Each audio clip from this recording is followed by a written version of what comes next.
Les entretiens des patriotes, bonjour à tous. Crépol, Thomas Legrand de Libération agresse Pascal Praud, la paille et la poutre. Avant de répondre à cette question et traiter de très nombreux sujets d'actualité, je voulais remercier, comme il se doit, tous ceux qui me permettent de faire ce travail de réinformation en me finançant à l'aide des merci rémunérateurs. Et aujourd'hui sont à l'honneur Philippe, Raymond, Jacqueline, André Lelièvre et Béatrice. Merci à eux du fond du cœur. Et puis vous êtes formidables, vous le savez, les pouces levés, la diffusion sur d'autres réseaux sociaux et les gentils messages. Alors il est vrai qu'hier je n'étais pas présent pour vous répondre, mais vous savez qu'il y a quand même des festivités, celles de l'Avent. Et je suis pris à peu près tous les soirs. J'en suis désolé, mais ne vous inquiétez pas, je serai de retour bientôt pour avoir le privilège de converser avec vous.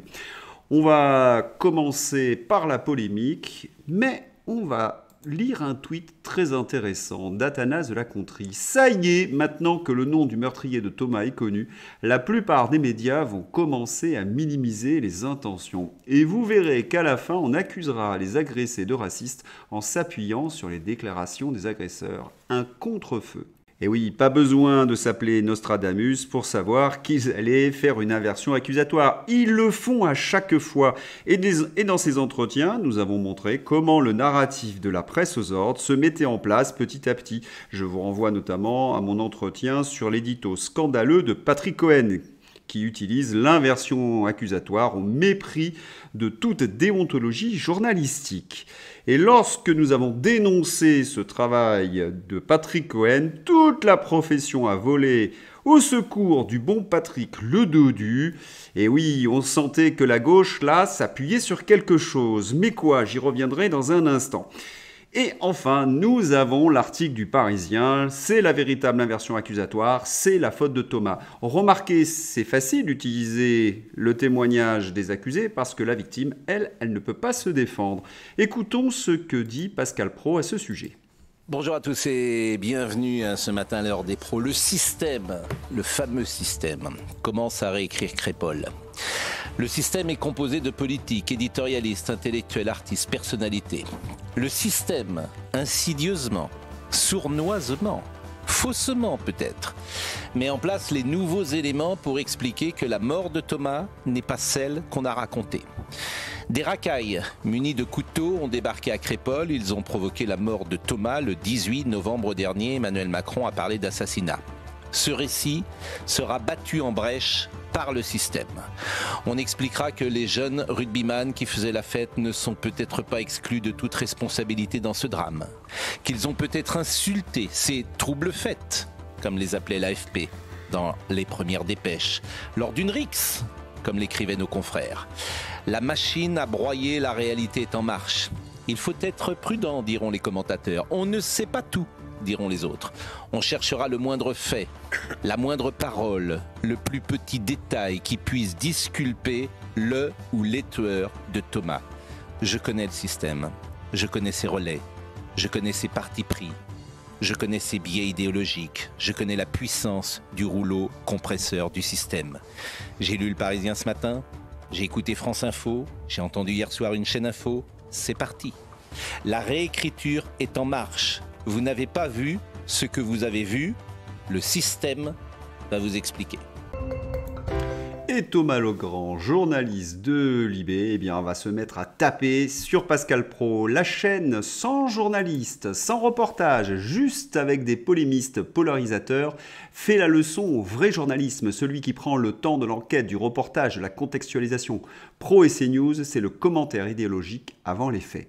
Franchement, j'ai cru à une plaisanterie. Thomas Legrand écrire le commentaire idéologique avant les faits, accuser Pascal Praud de cela, mais le commentaire idéologique avant les faits, c'est la définition du journaliste aux ordres, celui qui met en place un narratif au détriment justement de la réalité. Et Thomas Legrand est un maître en la matière. Pensez et travaille à l'Aberration et sur France Inter.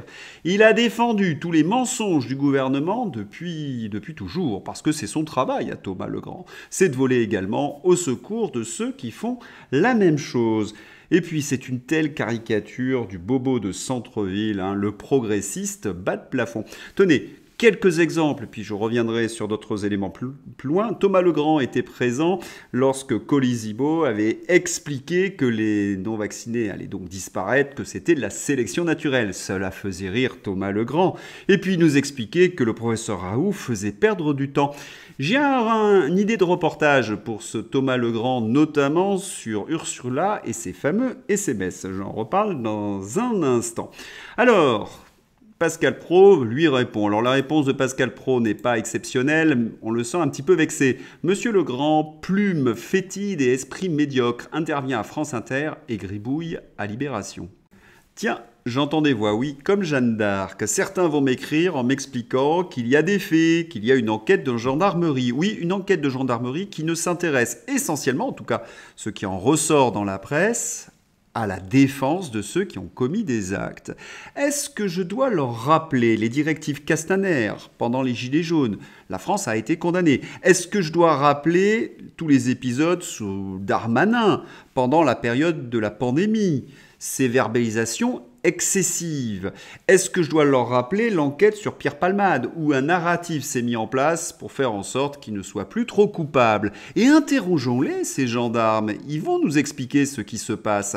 Très en colère, le capitaine de gendarmerie Hervé Moreau a démissionné pour pouvoir s'exprimer. Le devoir de vérité est plus important que le devoir de réserve. La France d'aujourd'hui est une France de la violence, de l'irrespect, du désordre, du chaos. Est-ce qu'on a déjà oublié tous les témoignages de gendarmes, de policiers qui viennent nous expliquer sur les plateaux de télévision qu'ils subissent des pressions politiques pour orienter les enquêtes? Est-ce que vous l'avez déjà oublié? Et puis, il faut regarder les faits, puisque Thomas Legrand s'intéresse aux faits.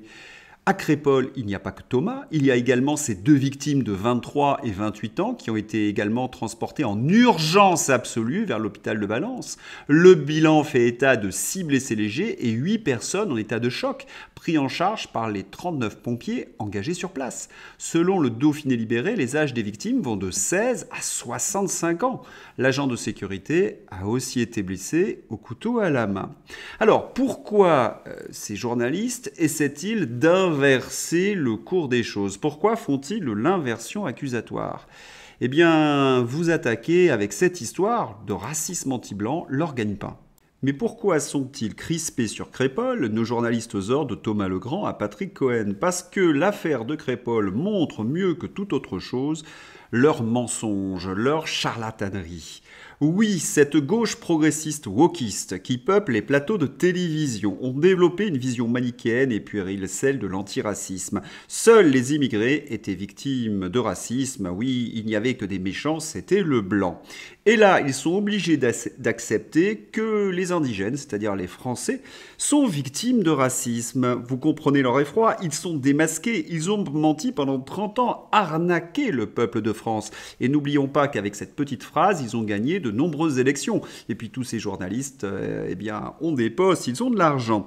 Donc ce discours anti-raciste manichéen était leur fonds de commerce qui permettait également de mettre en place un terrorisme intellectuel qui développait des fatwas pour tous ceux qui racontaient la vérité. Si vous expliquiez que les Français étaient victimes de racisme, eh bien, vous n'aviez plus le droit de peupler les plateaux de télévision. Et puis, il ne faut pas oublier que l'antiracisme, c'est une véritable pieuvre, hein.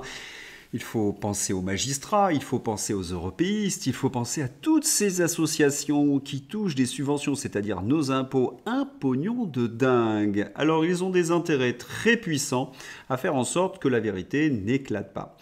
Alors ce discours antiraciste passe de moins en moins bien à l'Assemblée nationale. Maintenant, Elisabeth Borne, elle est encore plus à droite que le Rassemblement national. L'inversion accusatoire. Madame Le Pen, vos votes parlent d'eux-mêmes. Depuis 2017, le Rassemblement national n'a voté aucun des textes que nous avons portés pour renforcer la lutte contre le terrorisme et la protection des Français. Alors, ce qu'ils appellent protection des Français et lutte contre le terrorisme, ce sont essentiellement des textes qui vont contre l'intérêt des citoyens honnêtes. Parce que la démonstration Crépol ou les attentats montrent que les vraies décisions n'ont jamais été prises, notamment d'expulser les fichiers S. Tenez, une illustration d'ailleurs de ce laxisme judiciaire.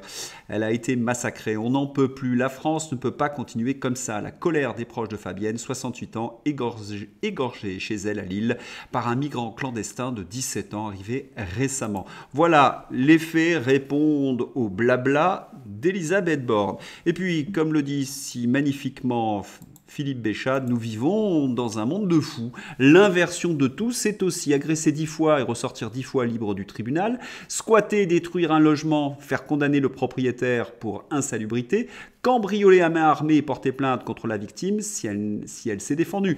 Je vous avais rappelé d'ailleurs ce monsieur qui a arrêté son voleur, qui l'a obligé de rester assis, eh bien il a été condamné à de la prison pour séquestration. Voilà le monde dans lequel nous fait vivre c'est Thomas Legrand, c'est Patrick Cohen et c'est Elisabeth Borne.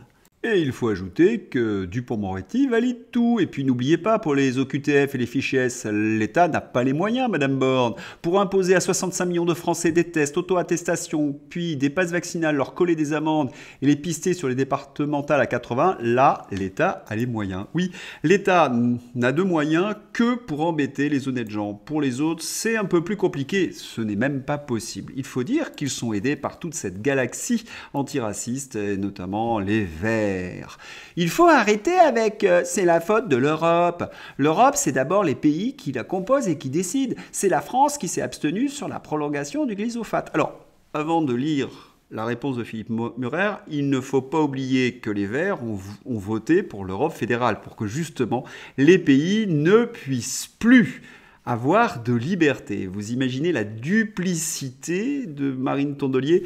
Je laisse maintenant la parole à Philippe Murer. Les Verts, 100% irréalistes, 100% mensonges. Comme si la France pouvait imposer l'interdiction du glyphosate en France tout en important massivement d'Europe et d'ailleurs des aliments fabriqués avec du glyphosate.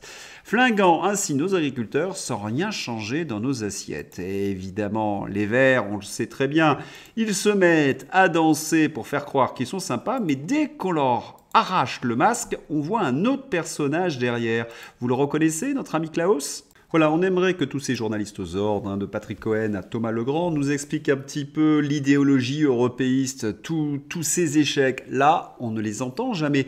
Et puis, j'aimerais qu'ils arrivent à justifier le fait qu'une socialiste prof de maths suédoise décide du destin des citoyens français. Oui, comment c'est possible ? Johansson, commissaire européen au Forum européen sur la migration. La migration est normale et existera toujours. Il n'est pas question de l'arrêter. Cela n'arrivera jamais. C'est impossible. Ce serait une catastrophe si nous le faisons. Ce que j'aime bien, c'est le mot catastrophe. Quand vous étiez en tout cas étudiant en histoire, vous faisiez de la géographie. En première année, on travaillait sur les migrations. Et qu'est-ce qu'on apprenait sur les migrations ? C'est que les migrations massives étaient toujours une catastrophe pour les pays accueillants. Et oui, cela déstabilisait le marché du travail, très en défaveur évidemment des ouvriers locaux. Les salaires vont donc à la baisse. Et puis cela multiplie les tensions avec les populations indigènes. Et je ne vais pas m'étendre sur le sujet puisque mon travail aujourd'hui en parle abondamment. On a l'impression que ces gens ne sont pas allés à l'école. Et puis, l'Union européenne, c'est l'ouverture des marchés. Où elle est Marine Tondelier ? Où il est Thomas Legrand ? Où il est Patrick Cohen ? Le chancelier allemand Scholz en mode Pander division aujourd'hui lors d'une conférence de presse à Berlin avec Lula pour forcer la France à céder sur l'accord du libre-échange Union européenne-Mercosur. Cet accord permettrait à l'Allemagne de vendre des machines et des voitures. Cela ruinerait intégralement l'agriculture française, nous ferait importer de la mauvaise chose en guise d'alimentation et détruirait plus encore la nature. L'Allemagne compte sur l'Union européenne et Pustula qui a une compétence exclusive sur le commerce pour faire adopter cet accord et neutraliser la France. Macron le traite, cédera, sauf si les paysans français se révoltent plus fort que jamais, rejoints par le peuple tout entier. Oui, Frexit. Et vous avez donc des dirigeants européistes qui nous expliquent « Attention, votre bilan carbone n'est pas acceptable » et ils signent des accords de libre-échange avec le Brésil. Je n'arrive même pas à saisir ce niveau d'hypocrisie. Et puis Thomas Legrand, puisqu'il aime les faits, j'aimerais qu'il nous fasse un reportage sur le Pfizergate. Le médiateur européen appelle les médias à cesser de se taire sur les agissements de Pustula. Et oui, comme le dit Florian, c'est hallucinant, un renversement complet des rôles. La médiatrice de l'Union européenne, le 28 novembre, en conférence de presse, s'est publiquement étonnée que les médias des pays de l'Union européenne n'enquêtent jamais sur les agissements de Pustula, notamment sur les SMS avec les PDG de Pfizer. Vous imaginez qu'avec un Thomas Legrand qui ricane lorsqu'on parle de non-vaccinés et de sélection naturelle, il ne faut pas s'étonner. En effet, nos médias sont complètement muets sur ce scandale immense de santé publique, de corruption possible sur le plus gros contrat de l'histoire de l'Union européenne avec une boîte privée, 35 milliards d'euros. Ils sont muets car vendus, car financés par l'Union européenne, car euro-endoctrinés. Thomas Legrand et Patrick Cohen, car trouillards, car soumis. Alors faisons le boulot ici, relayons sans cesse. Et puis, il faut aussi rappeler ce que je vous ai dit hier. Les Américains s'étonnent qu'on ne parle pas du Qatargate. Politico, le plus grand journal politique américain, dit « Mais que font les Européens avec le Qatargate ?» Comment se fait-il que cela ne s'étale pas à la une du Monde, du Figaro ou dans les éditos de Thomas Legrand? Allez, c'est le moment d'ouvrir la page éducation. Le classement PISA vient de sortir. Ce classement mesure l'efficacité des systèmes éducatifs et vous constatez que la France dégringole dans le classement, moins 21, même mieux. Cette chute s'accélère, notre système est en pleine déliquescence. Il y a un point qu'il faut expliquer. Au début des années 2000, les têtes vides de l'éducation nationale, les pédagogos, avaient pour modèle la Finlande. Et vous constatez que la Finlande, elle aussi, est en train de se casser la figure. Donc déjà, il y a une première explication. Mais si la Finlande, au début des années 2000, caracolait en tête de ce classement, c'était pour une raison purement sociale. Les Finlandais étaient de classe moyenne et de classe supérieure en très très grande majorité, et c'était des familles d'un seul enfant. Si on prenait ces critères et qu'on les appliquait à la France était bien au-dessus de la Finlande. Lisons dans le détail. Cette nouvelle édition du classement PISA est marquée par la crise du Covid-19 qui a impacté l'ouverture et le fonctionnement des établissements scolaires dans le monde à partir de 2020.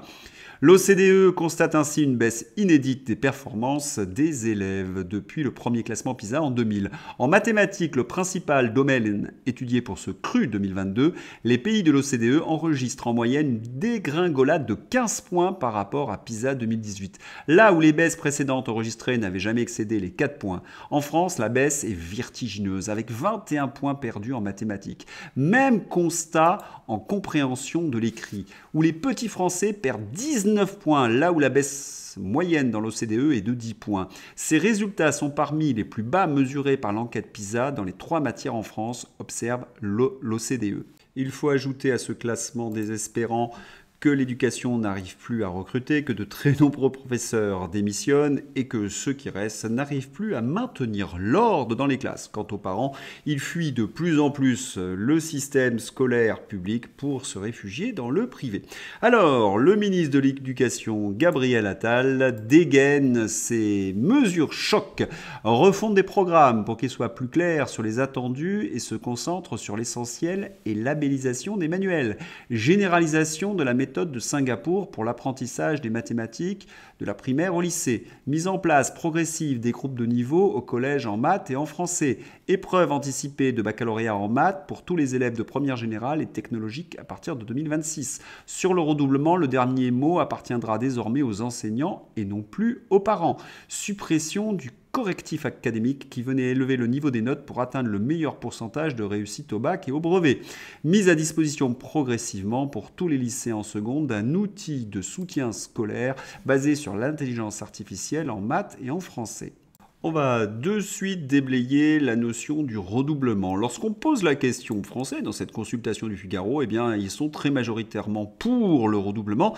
Et lorsqu'on posait des sondages aux Français, ils ont toujours été majoritairement pour. Mais qu'est-ce qui a empêché ces redoublements ? Eh bien, ce sont les syndicats enseignants, c'est-à-dire les réseaux européistes liés à Thomas Legrand et autres. La plupart des syndicats enseignants voient d'un mauvais œil cette mesure, le redoublement, dont ils craignent l'effet stigmatisant. Quand j'entends ça, j'ai envie vraiment de hurler. Vous imaginez qu'ils ont fait en sorte que les enfants des classes populaires ne puissent plus recevoir un enseignement de qualité du fait de l'absence des redoublements. En effet, si vous avez trop d'élèves en difficulté, eh bien, vos classes se transforment en champ de foire. Ça, c'est le réel, ça, ce sont des faits. Ils ont fait donc en sorte de priver des millions d'enfants des classes populaires eh bien, d'une éducation de qualité. Et ils ont permis donc aux classes privilégiées, eh bien d'avoir une bonne éducation parce que l'argent fait la différence. Vous mettez vos enfants dans des établissements privés. Et ils viennent nous expliquer, ah oui, c'est stigmatisant. Mais de qui se moquent-ils, ces enseignants de gauche? Et il y a également chez Gabriel Attal, la fameuse méthode Singapour pour les maths. La méthode Singapour, qu'est-ce que c'est? Bien, on va regarder cette méthode Singapour, puis j'ai une anecdote à ce sujet. Pour cela, la méthode de Singapour se base sur l'approche concrète, imagée, abstraite. Une approche qui permet à l'enfant de passer du monde concret des maths, compter des objets réels, au monde abstrait des maths, caractérisé par des chiffres, des lois et des principes immuables. Cela ne vous rappelle rien, cette méthode? Eh bien, moi, je la connais et je pense que les plus anciens la connaissent parce que c'était la méthode qui était utilisée en France à travers les manuels. Il suffit de retrouver un manuel des années 50-60 et vous constaterez qu'en effet, on partait du concret pour arriver à des situations abstraites, concrètes, imaginées, abstraites. Mais est-ce que les Singapouriens ont inventé cette méthode? Pas du tout. Ils se sont appuyés sur ce qui fonctionnait. Le système français était considéré comme le meilleur du monde. Donc, ils se sont appuyés sur ces éléments-là.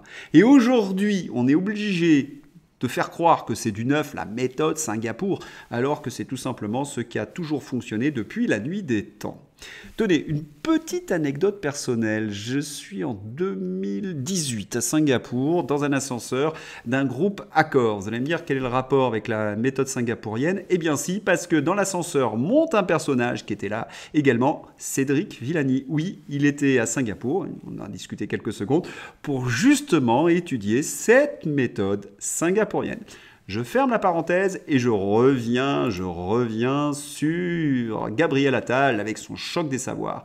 Regardez la dernière disposition, mise à disposition progressivement par tous les lycéens en seconde d'un outil de soutien scolaire basé sur l'intelligence artificielle en maths et en français. Ça a l'air de rien, mais ça va être une véritable révolution. Cela fait 20 ans que le marché du logiciel éducatif attend, tapis, il est muselé.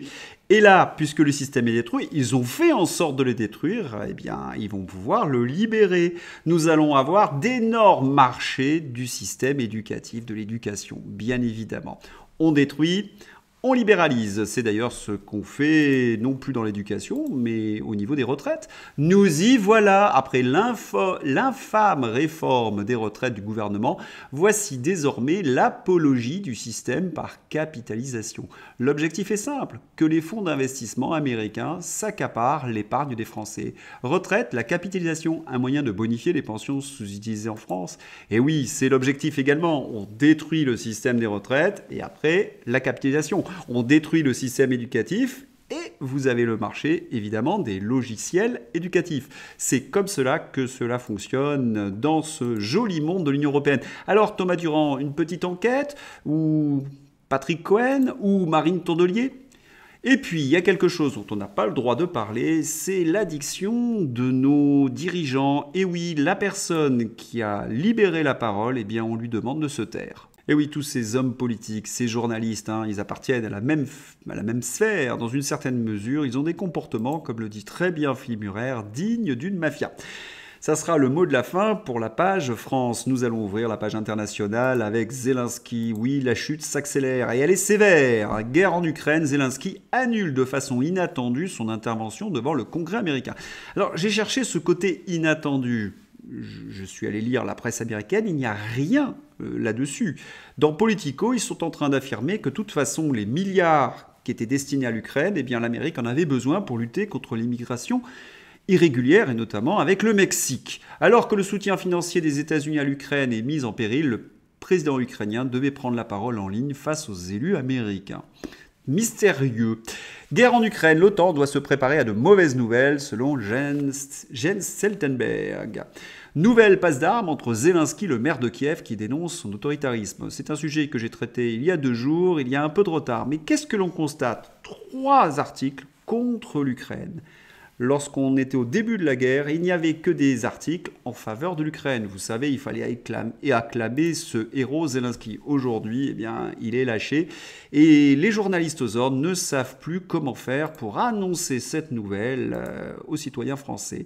Séquence émotion sur LCI ce soir. Visiblement, les propagandistes sont sous le choc de voir Vladimir Poutine voyager en Arabie Saoudite. Je vous mets l'extrait dans ma description, ne le ratez pas parce que c'est un petit délice. Vous avez ces propagandistes, ces journalistes aux ordres qui ne comprennent pas le monde dans lequel ils vivent. Et oui, ils ont tellement raconté n'importe quoi, je pense, qu'ils se sont auto-intoxiqués. Ils n'ont toujours pas compris que nous vivons maintenant dans un monde multipolaire et qu'il y a les BRICS et qui font pendant à l'influence atlantiste et que dans ces BRICS, il y a une pièce maîtresse qui s'appelle la Russie. Il faudrait qu'ils finissent par l'accepter et que la classe politique française l'accepte.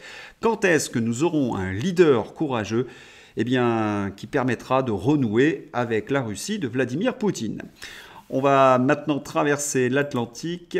États-Unis, les dirigeants musulmans des Swing States lancent une campagne pour abandonner Biden en 2024. La colère bouillonnante parmi les Américains arabes et musulmans face à la gestion du conflit Israël-Hamas par le président pourrait menacer ses chances de réélection. Oui, ils sont très influents dans le Parti démocrate, ce qui explique que Joe Biden est obligé de faire des gestes vis-à-vis de cet électorat. Les USA annoncent des sanctions contre les colons israéliens extrémistes accusés d'attaques envers des Palestiniens en Cisjordanie. La France en fera-t-elle autant alors que Joe Biden veut ressusciter la solution des deux États? Est-ce un signal qu'il faudra démanteler des colonies? À suivre. En tous les cas, les États-Unis ont privatisé le conflit entre Israël et le Hamas et il n'y a plus que les Américains pour décider, avec évidemment les dirigeants israéliens, de la suite du conflit. Allez, nous allons passer à la page humour. Hier, je vous avais montré une cote de maille. J'avais vu ce tweet, mais je ne savais plus qui l'avait écrit. Eh bien, il faut quand même rendre hommage à Béatrice Rosen. Collection d'Armanon Dupond-Moretti, printemps-été 2024. Une collection faite pour toutes vos sorties, pour se balader dans les rues de France. Un QR code magique en décalcomanie sera offert pour l'achat de 2 tenues. Existe en taille enfant. Possibilité d'ajouter un masque Covid sur le nez. Bravo à Béatrice Rosen pour cet humour. Et puis on va terminer par une nouvelle, j'ai presque envie de dire, chauffe qui peut. Cet Italien de 55 ans a été incarcéré après que les enquêteurs ont retrouvé plusieurs quantités de produits illicites chez lui dans son salon de coiffure. Et comment il a été repéré? Parce qu'il recevait beaucoup de chauves. Oui, parfois l'actualité est un peu amusante. J'espère que vous avez aimé ce journal. Je vous souhaite une excellente journée. À bientôt. Au revoir.